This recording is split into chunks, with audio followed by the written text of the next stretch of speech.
Everything you need to know about 1984, Part 1, Chapter 6. Chapter 6 is a shorter chapter, but it deals primarily with the party's oppression and manipulation of human sexuality. So the context of this discussion is Winston writing in his diary about his encounter with the prostitute. So Winston was in this poor prole neighborhood where he found a prostitute where no one was around and there was no telescreen. And we're told that he feels this story is really difficult for him to tell. The memory is repulsive to him, makes him want to scream and shout cuss words.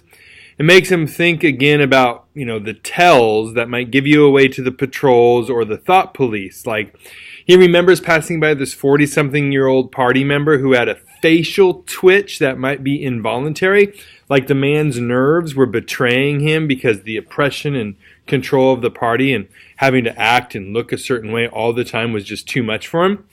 Winston confesses that there's not much someone can do about the body betraying them. It's like talking in your sleep. You can't help it. So he gets back to the story with the prostitute, writing in the journal about going into this basement house with a bed and a lamp that was turned really low. And he was really uncomfortable, but it made him think of his wife, Catherine, who he believes he's still married to, even though he's not with her, and he didn't think she was dead. So he's still married as far as he knows. We find out he likes the smell of perfume because women in the party never use perfume or makeup. They're not allowed to. And he hadn't been with a woman in 2 years, but prostitution is a risk where you could be put into a labor camp for 5 years if you're caught. But it's overlooked a lot by the party because it's a way to deal with certain urges the party is otherwise trying to destroy. So Winston tells us that the party might look the other way with these sexual relationships if it involved the poor and lower classes, but the party is not going to tolerate relationships between party members.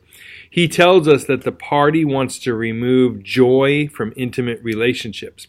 So marriages in the party are denied if there's any attraction or feelings between two people. They're not allowed to feel anything for each other. So marriage was only to make children for the party.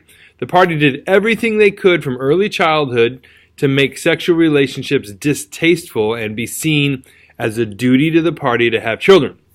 There was even a group called the Junior Anti-Sex League to encourage not having sex at all. So official party belief was to have children through artificial insemination, but they're still being produced in marriage. And Winston concludes that the party, if it can't kill the sex instinct, wanted to twist it and wanted to basically ruin it. And he thinks they're pretty successful, especially with women.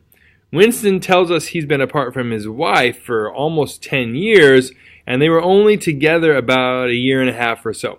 So there was no divorce, but the party said to separate if there's no children. And so he didn't like his wife. He just, didn't like how she puked back party propaganda and was otherwise just stupid. So Winston said he could have stayed with her, but sex became a problem. She hated it, but she would endure it because she insisted it was their duty to the party. So it became something he dreaded because how she acted. She acted like she didn't want to have any part of him, but had to. She was forced to, so they separated. His thoughts go back to the memory then of the prostitute where he's thoroughly disturbed, but also he's disturbed that love has become unthinkable and that sex is reduced to occasional dirty deeds like this one.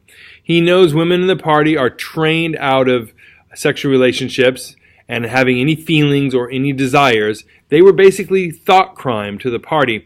It would be criminal to have anything resembling love between a husband and a wife.